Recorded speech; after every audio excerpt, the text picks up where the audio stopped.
Hello everyone, स्वागत है आपका प्रज्ञान एकेडमी की यूट्यूब चैनल पर। हम गुप्त काल पढ़ रहे हैं और उसमें जितने भी गुप्त शासक आए उनका कितना कार्यकाल रहा, उनके समय में क्या महत्वपूर्ण घटनाएं हुई या फिर किस शासक की जानकारी हमें कहाँ से प्राप्त होती है, जो भी उनके बारे में महत्वपूर्ण चीजें थी वह सब हम पूरी पढ़ चुके हैं हर एक शासक के बारे में। तो स्कंदगुप्त के बाद मैंने आपको बता दिया था कि इसका जो आखिरी जो गुप्त शासक हुआ, इसका पुत्र था विष्णुगुप्त, वह हुआ। ठीक है, इसके बाद अब हम जो पढ़ेंगे, क्योंकि उस समय हमने कुछ गुप्त शासकों के बारे में तो डिटेल में पढ़ लिया था, लेकिन ओवरऑल गुप्त साम्राज्य में कैसी प्रशासनिक व्यवस्था थी, कैसी सामाजिक व्यवस्था थी, कैसी धार्मिक व्यवस्था थी, क्या कला संस्कृति का विकास हुआ। जैसा कि बोला जाता है जो गुप्त काल था वह भारत के लिए वह एक तरीके से स्वर्ण काल था, है ना। तो क्यों गुप्त काल को गोल्डन पीरियड क्यों बोला जाता है, तो ऐसी क्या क्या वहां पर, क्योंकि स्थापत्य या कला के क्षेत्र में देखा जाए तो बहुत उन्नति हुई, है ना। और वहां की प्रशासनिक संरचना कैसी थी, ये सारी चीजें आज हम डिटेल में पढ़ेंगे। क्योंकि मैं आपको हमेशा कहती हूँ, आपने अगर सिलेबस देखा हो तो उसमें यही लिखा हुआ है, हड़प्पा से कहां तक, ये प्राचीन भारत के लिए पूरा लिखा हुआ है।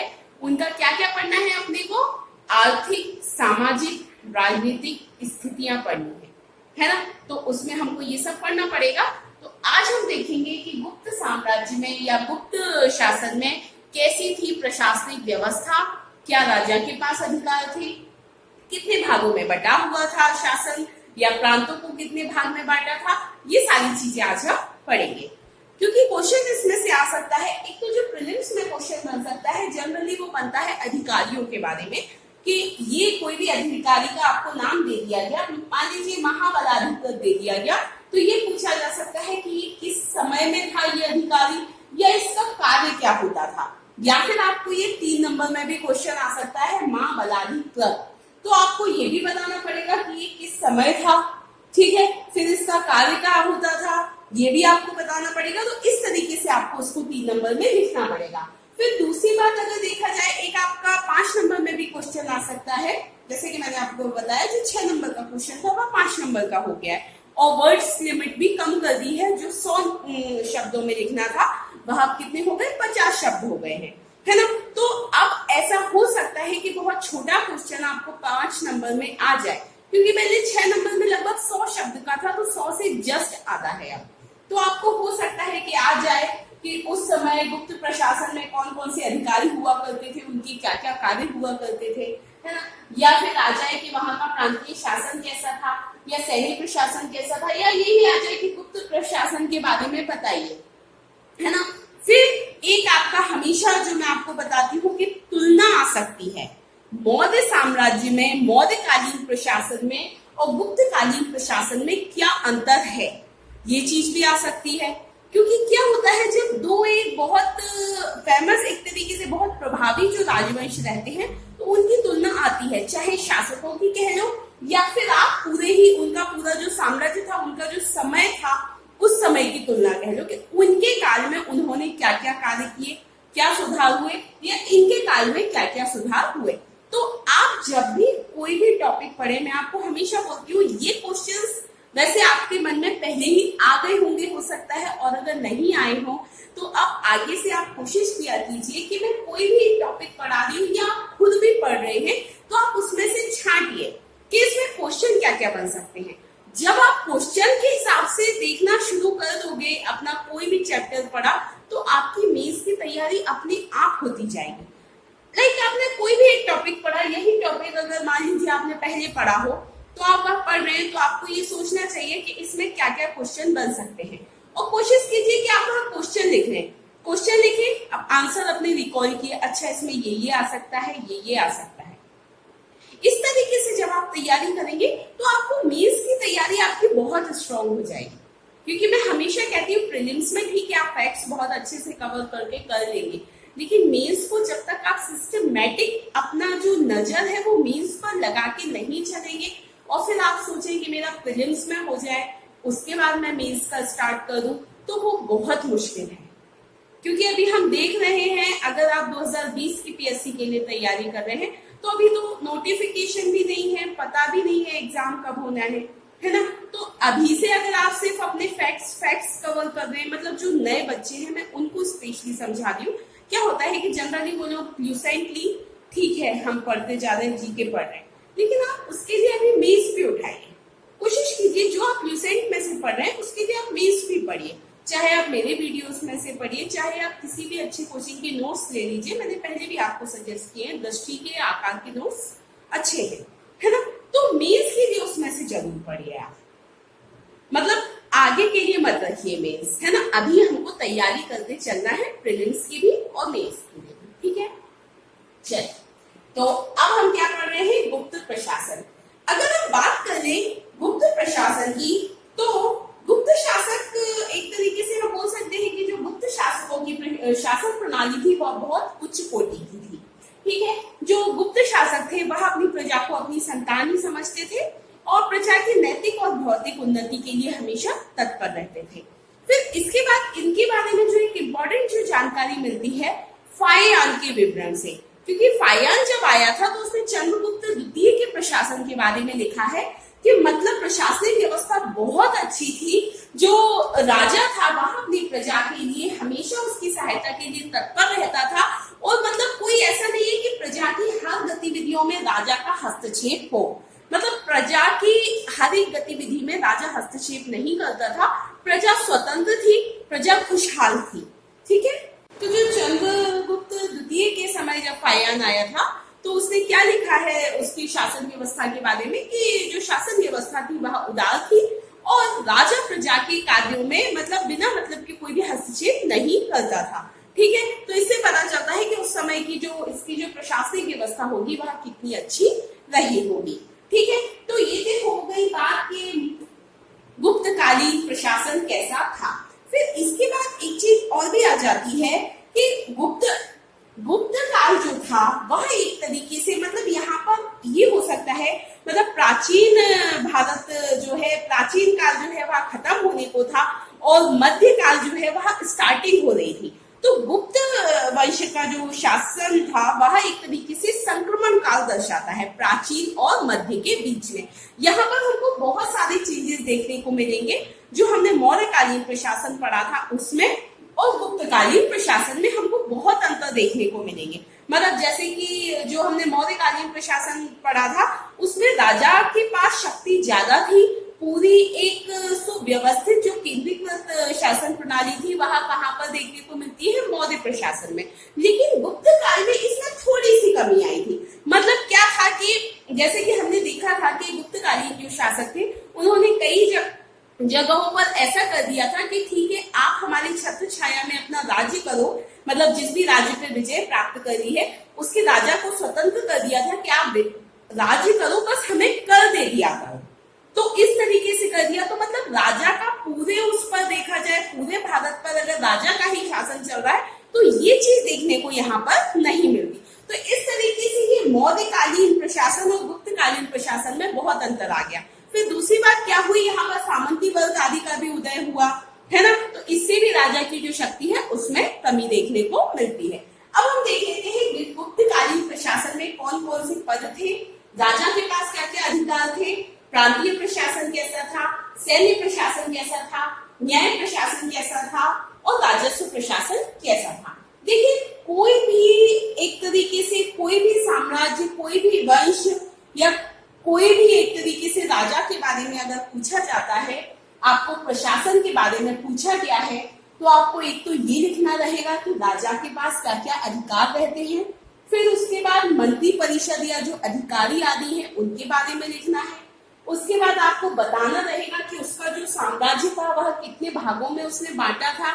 मतलब ऐसा तो हो नहीं सकता ना बस एक राजा बैठ गया, उसको हर लेवल पे अधिकारी तो नियुक्त करने ही होंगे, है ना, ये चीज। फिर उसके बाद सैन्य प्रशासन और न्यायिक व्यवस्था कैसी थी, और फिर कर आदि का स्रोत क्या था, राजस्व व्यवस्था क्या थी। ये सारे ही पॉइंट्स हम कोई भी राजा पढ़े, कोई भी प्रशासनिक व्यवस्था पढ़े, उसमें हमको ये सारी चीजें ही लिखनी होती है। मतलब इन्हीं को फोकस इन पे करना होता है, फिर वहां पर क्या हुआ उसके बारे में हमें बताना रहता है, ठीक है। तो जैसे कि आया राजा, अब राजा ऑब्वियसली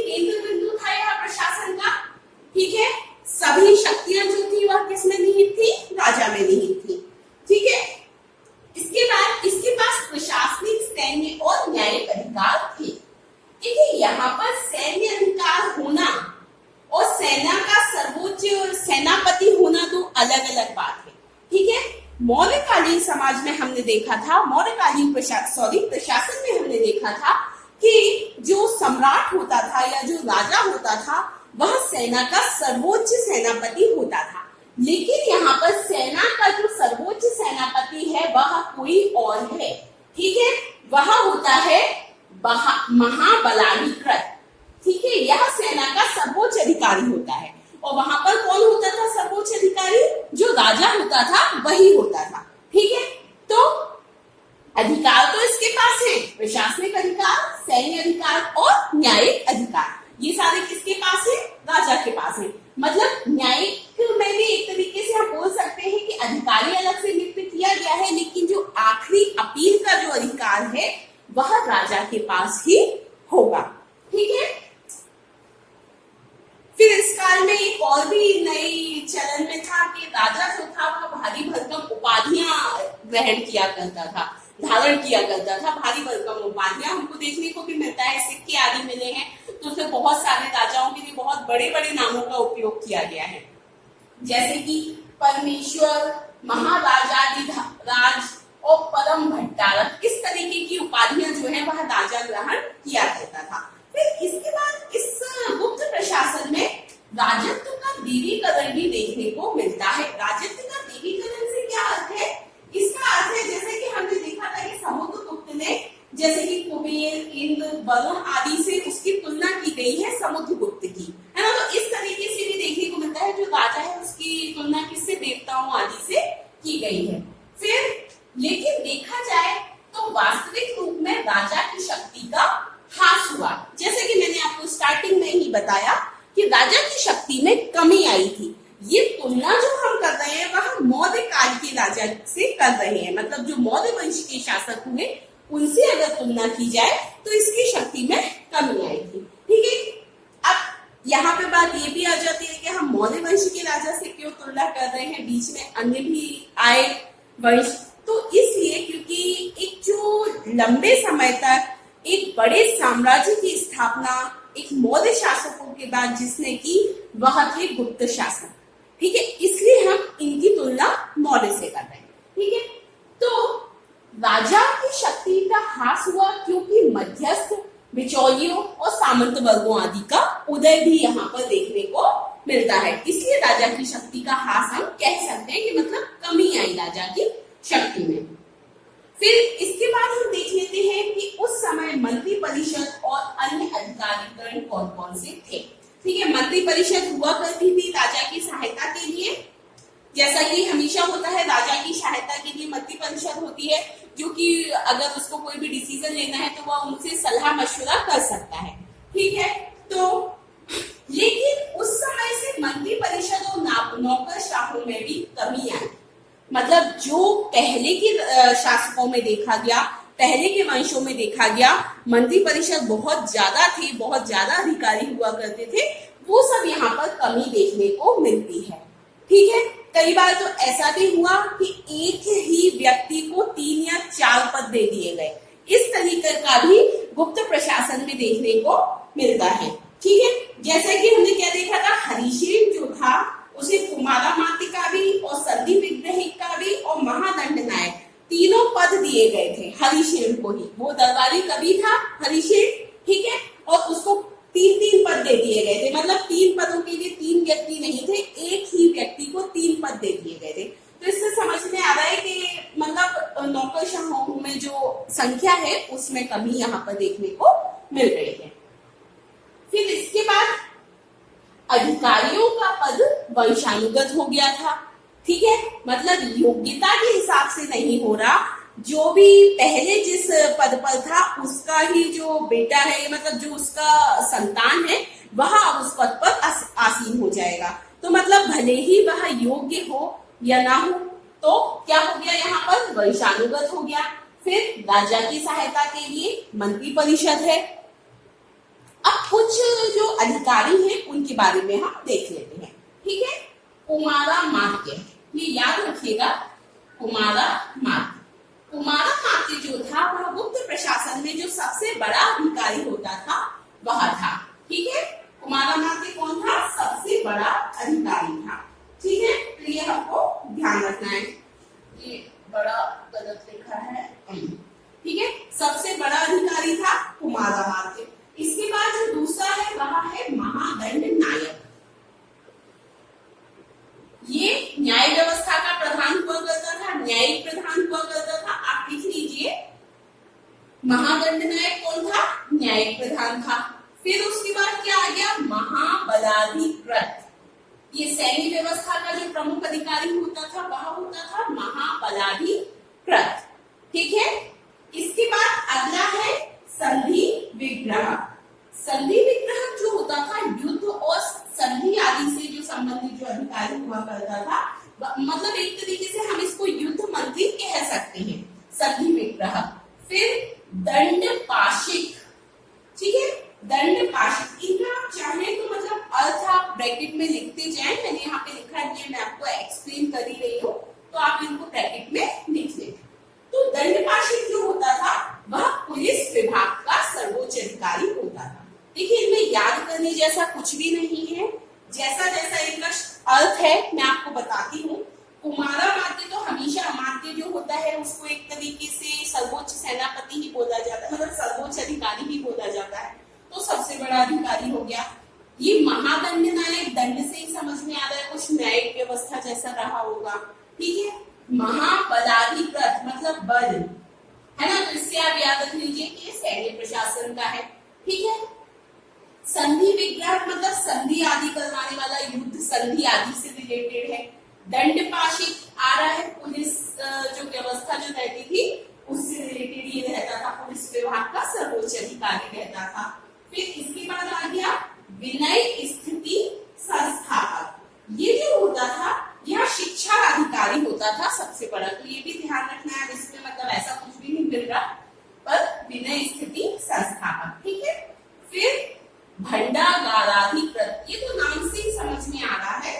भंडागाराधिकृत मतलब कि राजकोष का अधिकारी, मतलब भंडार आदि जो है उसको रखता था, तो ये क्या था? राजकोष का अधिकारी हुआ करता था उस समय। फिर इसके बाद है महापक्ष पटलिक।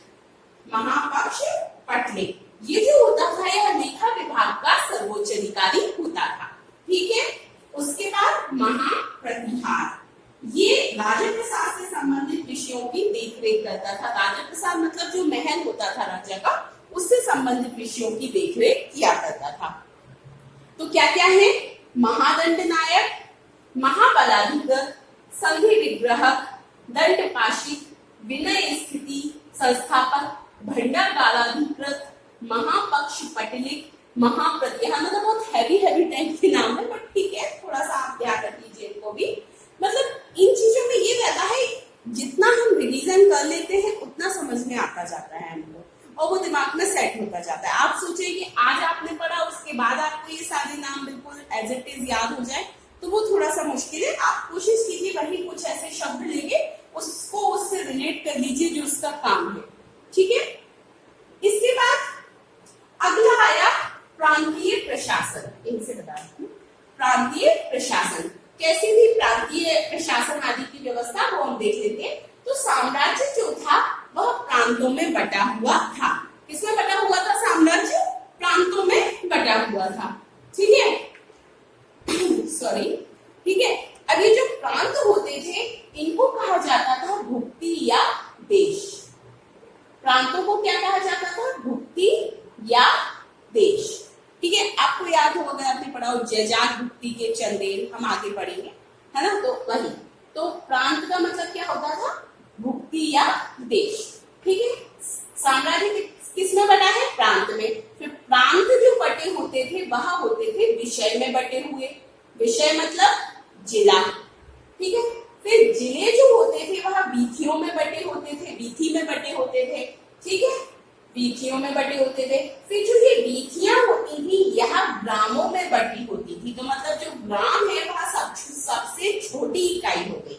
ठीक है, तो प्रांत विषय में, विषय वीथियों में, और वीथियां ग्राम में बटी होती थी। ठीक है, अब अगर हम बात कर रहे कि इसमें जो विषय है तो इनका जो प्रधान होता होता था विषयपति। ठीक है, विषय का प्रधान विषयपति होता था। फिर जो विधियां होती थी इनका प्रधान होता था आयुक्त। आप चाहे तो लिख लें आयुक्त,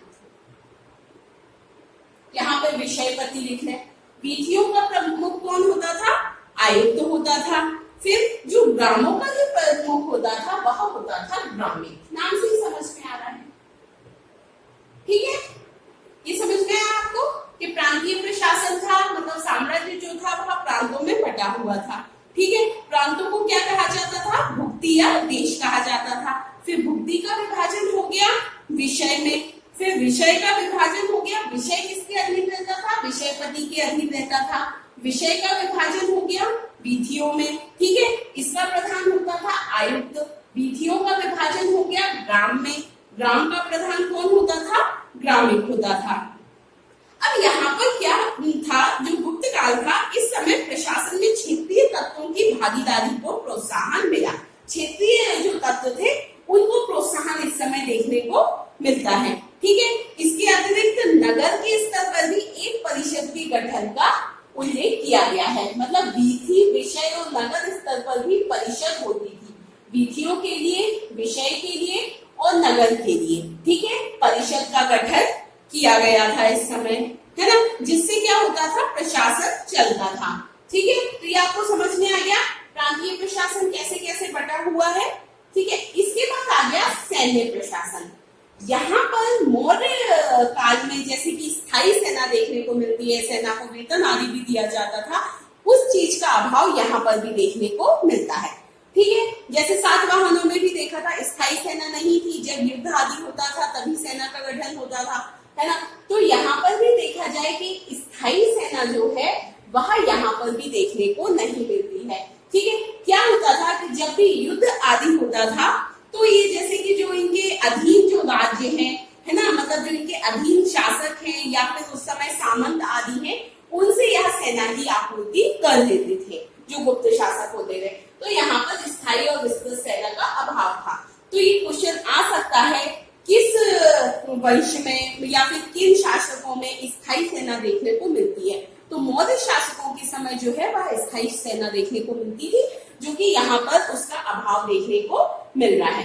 फिर इसके अलावा जो राजा होता था वह खुद भी एक कुशल सैन्य संचालक होता था, है ना, वह खुद भी अच्छा सैन्य संचालक होता था, राजा भी। ठीक है, और जो सेना का सर्वोच्च अधिकारी होता था उसको क्या कहते थे? हम वहां पर भी देख चुके हैं, महाबलाधिकृत। ये ध्यान रखना है इनको। ठीक है, फिर यहाँ पर एक चीज और हुई, अश्वारोही सेना का महत्व बढ़ गया। मतलब जो घोड़े वाली जो सेना होती है, घुड़सवारी वाली जो सेना होती है, मतलब घोड़े पे बैठ के जो युद्ध लड़ते, उस सेना का महत्व बढ़ गया।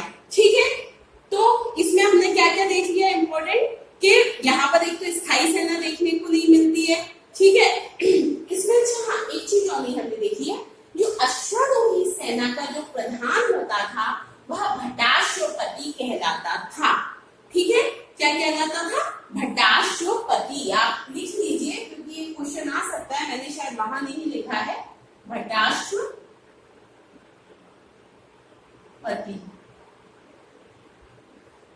ये मतलब अश्व निकल के आ रहा है ना इसमें, भट्टाश्वपति। ठीक है, क्या कहलाता था? भट्टाश्वपति कहलाता था। ठीक है, तो यहाँ पर स्थायी सेना नहीं थी, राजा स्वयं कुशल सैन्य संचालक हुआ करता था और सेना का सर्वोच्च अधिकारी महाबलाधिकृत। अश्वारोही सेना का महत्व बढ़ा और जो अश्वारोही सेना का सर्वोच्च अधिकारी होता था वह कौन होता था? भट्टाश्वपति होता था। ठीक है, तो ये यहाँ पर दो उपाधियां देखने को मिल रही है, दो अधिकारी देखने को मिल रहे हैं, एक तो महाबलाधिकृत और दूसरा भट्टाश्वपति। तो ये आपको ध्यान रखना है। अगर मान लीजिए अलग से क्वेश्चन आ जाए गुप्तकालीन सैन्य व्यवस्था, तो उसमें हमको ये तो के बारे में तो उल्लेख करना ही है, नहीं तो फिर बचेगा ही क्या इसमें, है ना। अब इसके बाद बात कर ली जाए न्याय प्रशासन की। तो यहाँ पर जो है न्याय व्यवस्था में बहुत सुव्यवस्थित न्याय व्यवस्था यहाँ पर देखने को मिलती है। गुप्तकालीन प्रशासन में हम देख सकते हैं कि गुप्त काल में एक न्याय प्रणाली में जो है वह विकास हुआ था। बहुत सारे विधि ग्रंथों का संकलन भी इसी समय हुआ। ठीक है, न्याय व्यवस्था से जो संबंधित जो ग्रंथ थे उनका भी संकलन इसी समय हुआ था। ठीक है। फिर इसके बाद यहाँ पर एक चीज और इम्पोर्टेंट है कि यहाँ पर फौजदारी और दीवानी मामलों को अच्छे से परिभाषित किया गया। फौजदारी और दीवानी मामलों को परिभाषित किया गया, यहाँ पर देखने को ऐसा मिलता है। अब फौजदारी का मतलब क्या होता है? फौजदारी मतलब हो गए जैसे कि चोरी, डकैती या लूट आदि जो होती है वह सब हो गए फौजदारी के अंतर्गत। दीवानी मतलब क्या हो गए? खेती और इन सब से जो रिलेटेड होते हैं, जमीन संपत्ति आदि के जो मामले होते हैं, जमीन विवाद, संपत्ति विवाद है, पारिवारिक विवाद है, वह सब हो गए दीवानी। जैसे अभी भी होता है, ये अलग अलग होते हैं। तो उसी तरीके की जो है एक अलग अलग ये दोनों चीजें देखने को मिलती है गुप्त काल में। ठीक है। इसके बाद अपील का अंतिम अधिकारी राजा ही था। जैसा कि हमने स्टार्टिंग में ही पढ़ लिया कि जो अंतिम अधिकारी है वह कौन था? राजा था। फिर शिल्पियों और व्यापारियों पर विशेष नियम लागू होते थे। इनके लिए अलग नियम बनाए गए थे, क्योंकि व्यापारियों आदि में कुछ ना कुछ होते ही रहता है ऐसा, तो इनके लिए अलग नियम बनाए गए थे। इसके बाद कर ले कि क्या था प्रमुख स्रोत क्या था इनकी आय का, है ना? राजा जो भी इनकी आय का क्या प्रमुख स्रोत था? तो राजस्व की बात कर ली जाए तो प्रमुख स्रोत तो भूमि कर ही था। जैसा कि कहा है भूमि कर ही था, हमने हर उसमें देखा भूमि कर ही प्रमुख स्रोत रहा। ठीक है। भूमि कर भी कितना लिया जाता था? उपज का 1/6 भाग, ये हम पहले ही देख चुके हैं। ठीक है। इसके बाद यहाँ पर भूमि करों की संख्या में बढ़ोतरी हुई और व्यापार और वाणिज्य करों में कमी आई। ठीक है। ये हमको ध्यान रखना है कि भूमि करों की संख्या में तो बढ़ गए और जो व्यापार और वाणिज्य है उनमें कमी आई। ठीक है। अब यहाँ पर ये भूमि कर का हमको नाम याद रखना है। भूमि कर 2 प्रकार से दिया जाता था। हिरण्य, हिरण्य मतलब है नगद। में मतलब है कर के रूप में अनाज दे दिया जाता था। ठीक है। इसमें नगद और इसमें क्या? अनाज, मतलब दोनों तरीके से भूमि कर दिया जा सकता था। इसके बाद कुछ अधिकारी भी हम देख लेते हैं। राजस्व संबंधी जो अधिकारी है, ध्रुवाधिकरण। ध्रुवाधिकरण जो होता था वह भूमि कर संग्रह करता था। ठीक है। ध्रुवाधिकरण क्या करता था? भूमि कर संग्रह करता था। फिर एक और अधिकारी देखने को मिलता है पुस्तपाल। पुस्तपाल मतलब जो होता था वह लेखा जोखा रखने वाला होता था। पुस्तपाल कौन होता था? लेखा जोखा रखने वाला। यहाँ पर हमने एक और नहीं लिखा, न्यायाधिकरण। ये हमने यहाँ लिखा है क्या? न्यायाधिकरण। यहाँ भी नहीं लिखा हमने। एक और अधिकारी होता था न्यायाधिकरण, जिसका नाम होता था वहां जो भी भूमि संबंधी कोई भी विवाद आदि रहते थे उनका निपटारा वहां किया करता था। ठीक है। तो ये गुप्त प्रशासन में हमने क्या क्या पढ़ लिया, एक बार और थोड़ा सा मौर्य साम्राज्य से देखा जाए, जहाँ पर राजा की शक्ति में कमी देखने को मिलती है। ठीक है। इसके अलावा फाइयान का विवरण हमको जरूर लिखना है। जब भी आप इंट्रोडक्शन लिखें तो आप उसमें लिखेंगे ये बात कि फाइयान ने अपने विवरण में लिखा है कि गुप्त कालीन जो शासक थे वह अपनी प्रजा का बहुत ध्यान रखते थे, उनकी भौतिक और नैतिक उन्नति के लिए हमेशा तत्पर रहते थे। ठीक है। इसके बाद राजा जो होता था वह प्रशासनिक, सैन्य और न्यायिक अधिकार किसके पास होते थे? राजा के पास होते थे। फिर ये सब ठीक है, उपाधि आदि भारी भरकम उपाधियां धारण करने लगे थे राजा। ठीक है। लेकिन देखा जाए तो वास्तविक रूप से राजा की शक्ति में कमी आई थी, क्योंकि बिचौलियों, सामंत वर्ग आदि का उदय हो गया था। ठीक है। इसके बाद मंत्री परिषद और अन्य अधिकारी थे, लेकिन मंत्री परिषद और नौकरशाही की संख्या में भी कमी यहाँ पर देखने को मिलती है। कई बार ऐसा भी होता था कि एक ही व्यक्ति को 2-3 पद भी प्राप्त थे। ठीक है। इसके बाद जो ये पद थे अधिकारियों के, वह क्या हो गए थे? वंशानुगत हो गए थे। ठीक है। इनमें कुमारमाती जो होता था वह सबसे बड़ा अधिकारी होता था। इसके अलावा फिर महादंड नायक, महाबलाधिकृत, संधि विग्रह, दंडपाशिक, विनय स्थिति संस्थापक, भंडागाराधिकृत, महापक्षपटलिक और महाप्रतिहार, ये अन्य अधिकारी हुआ करते थे। इनके बारे में आपने लिख लिया होगा। फिर प्रांतीय प्रशासन देख लिया कि जो साम्राज्य था वह किसमें बटा होता था? प्रांतों में बटा होता था। तो प्रांत को भुक्ति या देश कहा जाता था। फिर प्रांत का विभाजन होता था विषय में। ठीक है। विषय का होता था वीथियों में, वीथियों का होता था गांवों में। ठीक है। यहाँ पर क्या देखने को मिलता है? क्षेत्रीय तत्वों की भागीदारी को प्रोत्साहन मिला। वीथी, विषय और नगर स्तर पर परिषद का गठन किया गया था। सैन्य प्रशासन के बारे में देख लें तो यहाँ पर स्थायी और विस्तृत सैन्य का अभाव देखने को मिलता है। फिर राजा स्वयं भी कुशल सैन्य संचालक हुआ करता था। सेना के सर्वोच्च अधिकारी को महाबलाधिकारी कहते हैं, ठीक है। फिर अश्वारोही सेना, इसका जो प्रमुख होता था भट्टाश्वपति होता था, ठीक है। न्याय प्रशासन में यहाँ पर काफी विकास हुआ न्याय प्रणाली में। दीवानी और फौजदारी मामले जो है वह अलग अलग थे, मतलब एक अलग अलग रूप से परिभाषित थे दोनों, ठीक है। फिर राजस्व प्रशासन देख लिया, भूमिकर जो था वह प्रमुख स्रोत था, 1/6 भाग दिया जाता था, करों की संख्या में वृद्धि हुई इस तरीके से। तो ये गुप्त प्रशासन हो गया। नेक्स्ट अंत हम पढ़ेंगे गुप्तकालीन सामाजिक व्यवस्था। Okay, thank you.